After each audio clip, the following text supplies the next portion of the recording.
Coming up on One Detroit, we'll have highlights from the Detroit mayoral debate that took place at the Detroit Regional Chamber's Mackinac Policy Conference.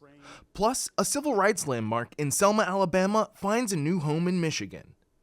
And we'll give you some ideas on how to spend this June weekend in Metro Detroit. It's all coming up next on One Detroit.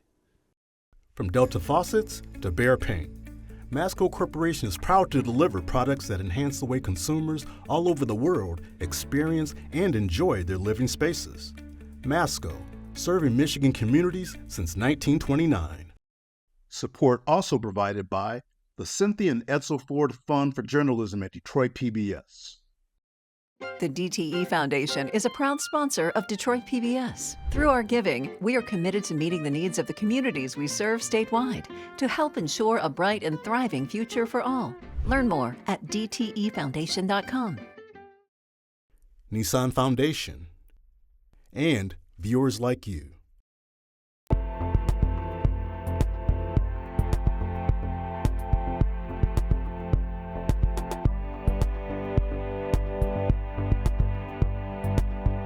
Just ahead on One Detroit, we'll get the details on an important part of civil rights history in Selma, Alabama that is now housed at the Henry Ford in Dearborn. Plus, we'll tell you about some of the music festivals, Pride Month activities, and art fairs taking place in Metro Detroit this weekend. But first up, 5 of the candidates for Detroit mayor were invited by the Detroit Regional Chamber to take part in a debate at last week's Mackinac Policy Conference. One Detroit contributor Stephen Henderson of American Black Journal and Nolan Finley of the Detroit News were the moderators. The candidates fielded numerous questions about their plans for leading the city.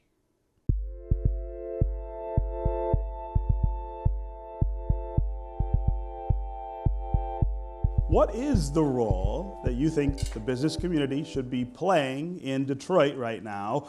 And how would you manage tools like tax credits and other incentives to lure or keep businesses in the city? This question goes to all 5 candidates, starting with Saunteel Jenkins.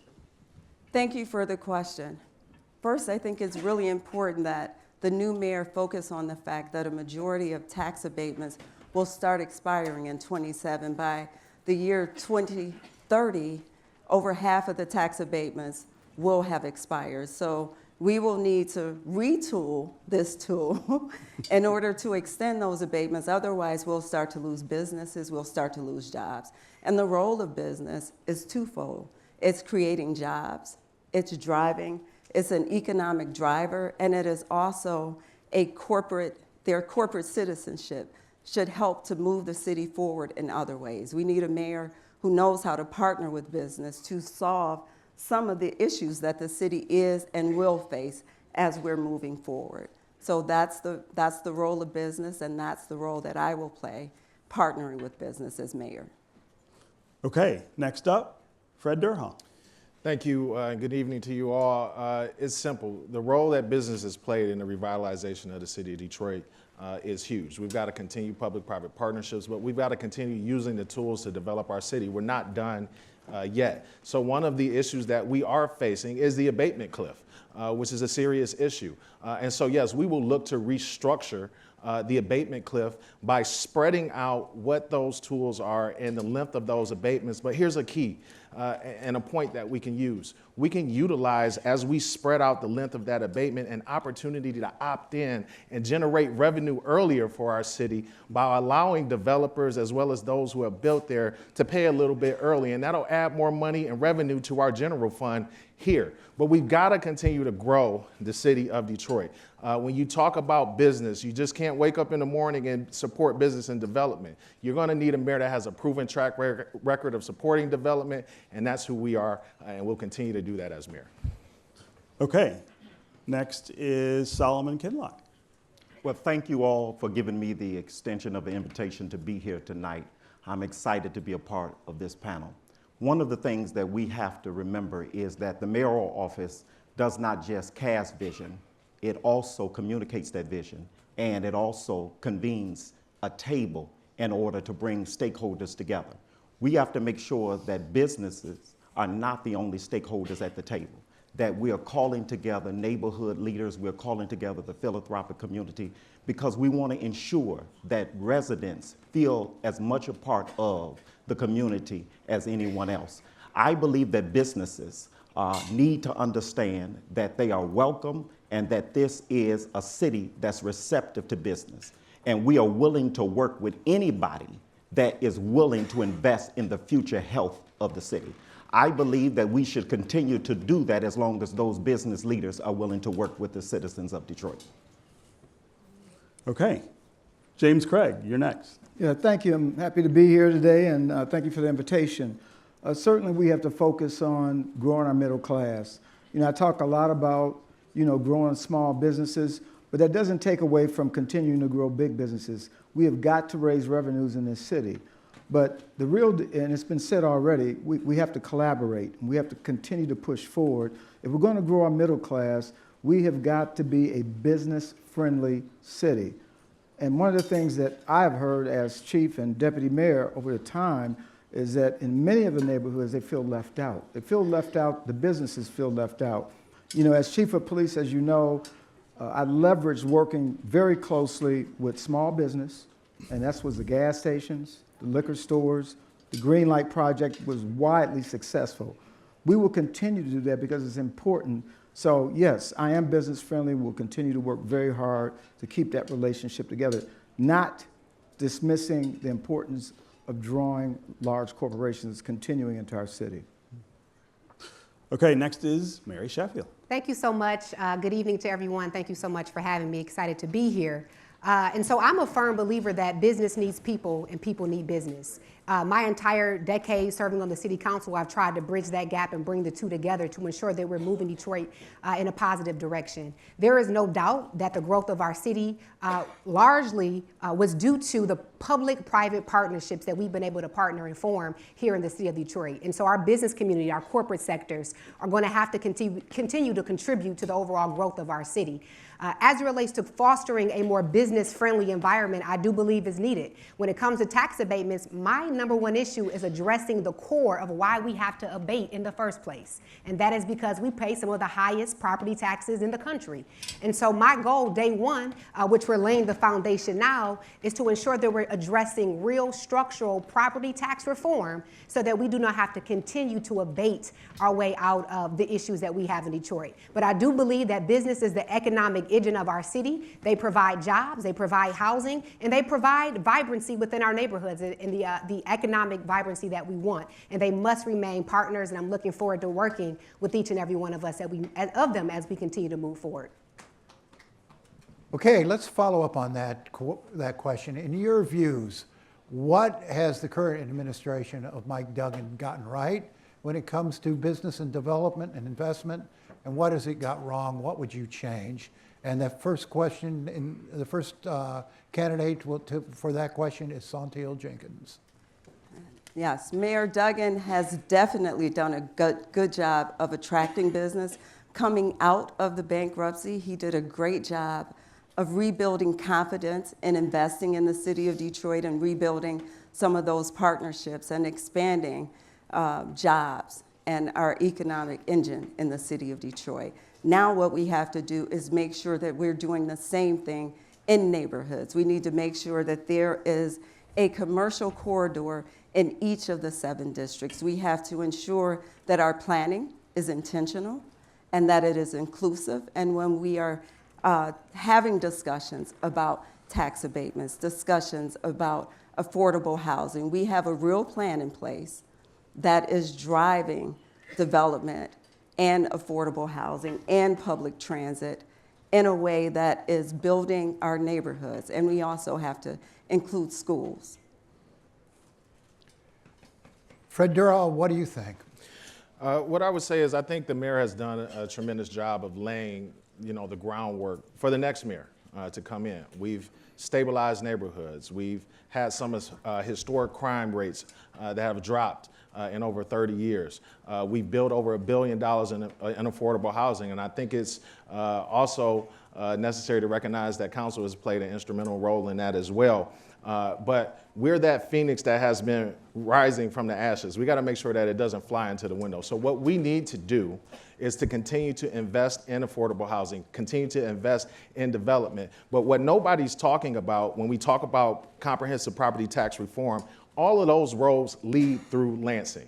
And you're not going to have to use the GPS if you've already been there to get there to deliver back here to the city of Detroit. So when we take our plans to Lansing, we're going to lower property taxes. We're going to work on preemption to give our city the ability to have the determination of our future. And I think we can have a better job of delivering from Lansing to continue Detroit's growth. You're going to need that experienced leadership to continue that growth. And Solomon Kinloch? I don't think anyone has to herald Mike Duggan's successes and achievement. Mike Duggan is an effective communicator. He's able to do that in a wonderful way. As we saw today. As we saw today. But one of the things that we have to look at is the fact that while we've come from a dark place of dismal debt, we have to admit the fact that although Mike Duggan has done a lot, he could not, and no one could not do everything. He gave us a great fiscal foundation for us to do bigger and bold. And I believe that we are at a crossroad, because when you look at the numbers and see that the majority of the electorate is not even engaged in the democratic process, we have to be open and receptive to trying something different and trying something new. And one of those things is prioritizing neighborhoods and dealing with homelessness and poverty and bringing equitable jobs to the community so people can not only just survive but thrive. James Gregg? Yeah, as has already been said, Mayor Duggan did a phenomenal job. He came in just after me. Certainly, it was probably one of the most challenging times in Detroit's history. Certainly, there were a lot going on, but he certainly did a great job at dealing with the basics, street lights, and those kind of things. But also, what comes to mind for me is when he was able to get an automobile manufacturing plant built here in Detroit, Stellantis on the east side, first time in 30 years, and negotiating getting 3,500 Detroiters hired for that. But as we continue to move forward, what we need to do now, we know, it's been articles written on, it's 77 steps to open up a restaurant. That's just too much. Why is it? The red tape bureaucracy does not work. Even in normal business situations, opening up a regular business, sometimes individuals have to wait a couple of years. So we have to do better, because as we continue to make our city business friendly, that's going to stabilize our property taxes. It's going to keep it lower. If we can't draw business into the city, then guess what? We got a problem, because the taxes are going to pay for work, those essential services like police, fire, and infrastructure. We have got to do it. So part of my plan is to decentralize what's going on as it relates to zoning. Thank you, Mr. Craig. Oh, okay. Your time is up. Mary Sheffield. Thank you. So I think it's important to mention again that as we talk about the success of Mayor Duggan, that nothing would have been accomplished had it not been the partnership of this council. The leadership that I've done on chairing this body within the last 4 years. And so I'm glad to have been a partner in the growth of our city. But without a doubt, we know that the foundation has been laid, but there's still far too many issues that our city is dealing with. One of which is poverty. I think we have to continue to improve in boosting our middle class, raising the income levels of Detroiters. We have a median income around $38,000 compared to the state of Michigan, which is around, I think, $70,000. So we have to make sure that people here are not just getting by, but actually thriving in Detroit. Without a doubt, we have to ensure that more investment comes back into our neighborhoods and that we're activating our commercial corridors. I'm very excited for my administration to be way more hands-on as it relates to the education of our youth. We heard a lot during this conference about the strategic plan of academics in Detroit and how the mayor's office can have better involvement in that. And so when we talk about growing our city, building our middle class, and ensuring that Detroit is a destination of opportunity, we have to invest more in education, in our workforce, creating a pipeline that is ready for the jobs that are coming for today and of tomorrow. Thank you, Ms. Sheffield. We appreciate it. And you can see the entire Detroit mayoral debate at onedetroitpbs.org. This year marks the 60th anniversary of several historic events in the civil rights movement, including the Selma to Montgomery marches and the passage of the Voting Rights Act. The Alabama home that served as a sanctuary and strategizing hub for Dr. Martin Luther King Jr. and other civil rights leaders in 1965 is now part of the Henry Ford's Greenfield Village in Dearborn. American Black Journal host and One Detroit contributor Stephen Henderson got the details on the exhibit that's scheduled to open next year at the museum.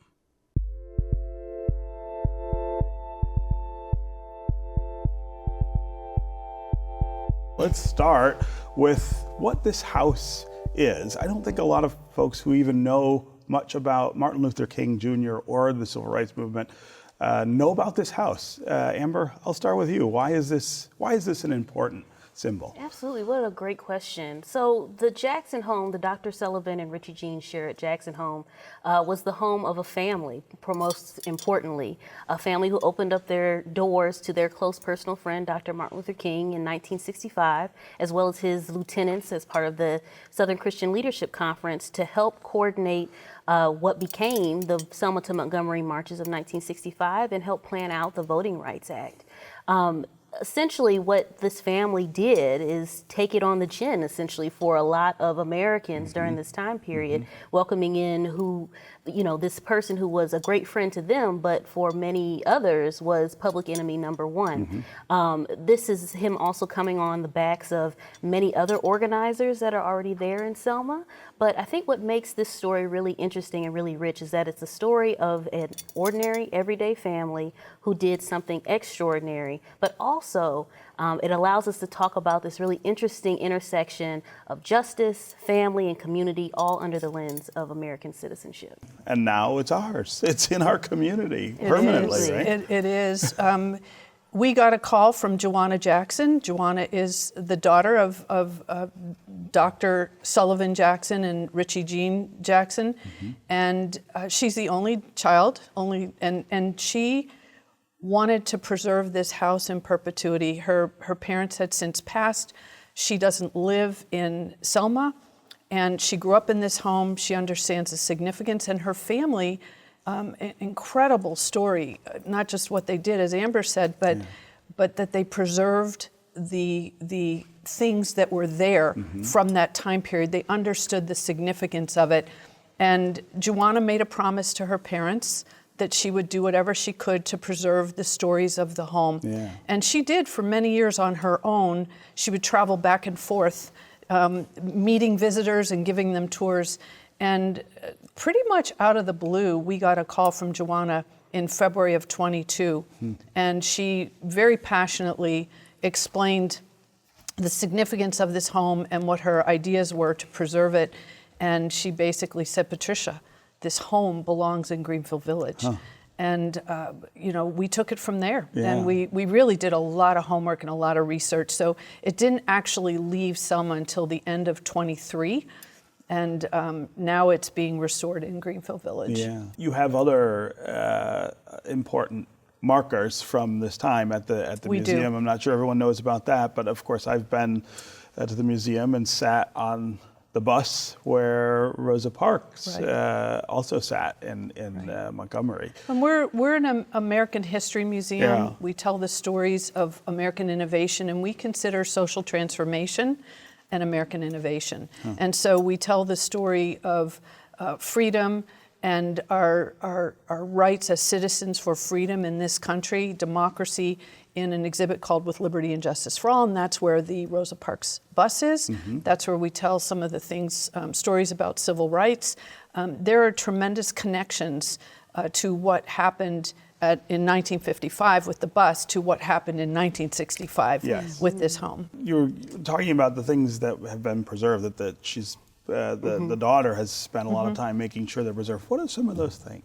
Absolutely. So, it is a wonderful treasure trove, to be honest. Probably the most important piece, or one of the most important pieces, is the chair that Dr. Martin Luther King sat in on the night of March 15th, 1965, as Lyndon Baines Johnson delivered his "We Shall Overcome" speech. And we have photos of Dr. King in that living room, as well as all the other people who were in that living room, and all of the things in it. And so using a combination of the things that the family has held on to, family records, family photos, as well as press photos, because this is a very well documented event, it's a very well documented house, we're able to see the vast majority of these things are all original. They're all here, and they're all going to be going back into the house when it opens in summer 2026. So it is, we're doing some really awesome history detective work when it comes to bringing the house back to life. Right. Because, it was well loved and well lived in until 2013 or so, before it became a museum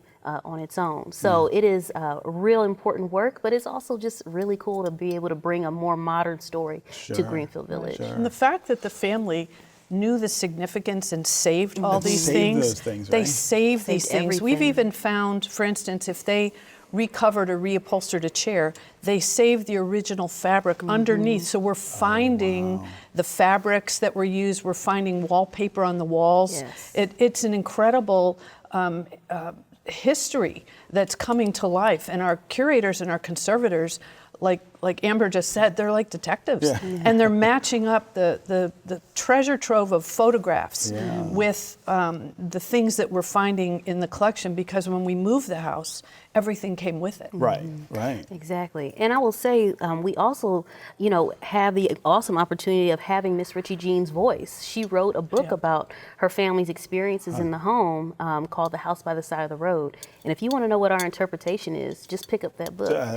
Because she walks us through every room. She walks us through that whole time period. And we don't often get to have a narrative of not only the person who lived in the house and experienced this, but also their daughter who also was there. She was there. She was a little girl. Right. So the very first meeting we had with her, and we were on a Zoom call because it was still kind of that COVID time period, right? So we did a Zoom call, and she was referring to her Uncle Martin, and it took me a second. I thought, wait a minute.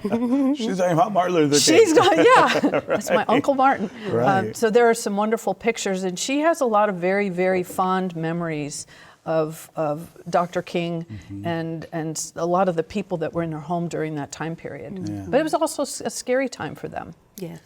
So you described this moment where she just kind of reaches out to the Henry Ford and says, "This is the place that I think this should be." I mean, that's such a testament to the museum's power across the country, not just here in Southeast Michigan. Well, my first question was, how did you find out about us? How did you know about us? And she actually had some friends that were working with her that were in the museum research area and curatorial area, and they were doing a little digging. But there was an interesting story. She was giving a tour to an attorney who works in the civil rights world in Washington, D.C., and he had brought some of his students down. He teaches too, and they toured the house in Selma, and he pulled her aside and he said, "This house belongs in Greenfield Village." So he whispered this to her a few years before she called us, and it got her thinking. And then her curator colleagues also did some research. She really did her homework. She knew what we could do, and she knew that this story needed to be told and it needed to be preserved. Summer is almost here, and there are plenty of outdoor activities featuring music, food, and art taking place in Metro Detroit. Dave Wagner and Haley Taylor from 90.9 WRCJ have today's One Detroit Weekend. Hi everyone, Dave and Haley here, ready to spice up your weekend plans. If you're into art, music, dancing, or just soaking in some good vibes, we've got a jam-packed lineup for you. Haley, why don't you hit us with the first events? Okay, kicking things off is the Motor City Irish Festival, June 6th through the 8th at Greenmead Historical Park in Livonia. From Celtic bands to Irish dance, whiskey tastings to family fun. It's a celebration of Irish culture and community. Then there's Motor City Pride, June 7th and 8th at Hart Plaza. It's Michigan's largest LGBTQ plus celebration with parades, performances, food trucks, and plenty of colorful energy along the riverfront. Also this weekend, Art on the Grand takes over historic downtown Farmington, June 7th and 8th. This fine art fair features over 100 juried artists, live music, and handmade goods in a beautiful outdoor setting. If you're in for some zen, go check out Peace Fest at LA Cafe in Waterford, also June 7th and 8th. Enjoy local music, community vibes, over 100 local artists on display, and backyard chill all day long. And don't miss the West Side Art Hop in Ann Arbor, June 7th and 8th. It's a mix between an art walk and art fair and features artists showcasing work right from home and porches. And there's always even more to experience around the Detroit area, so stick around and see some more options.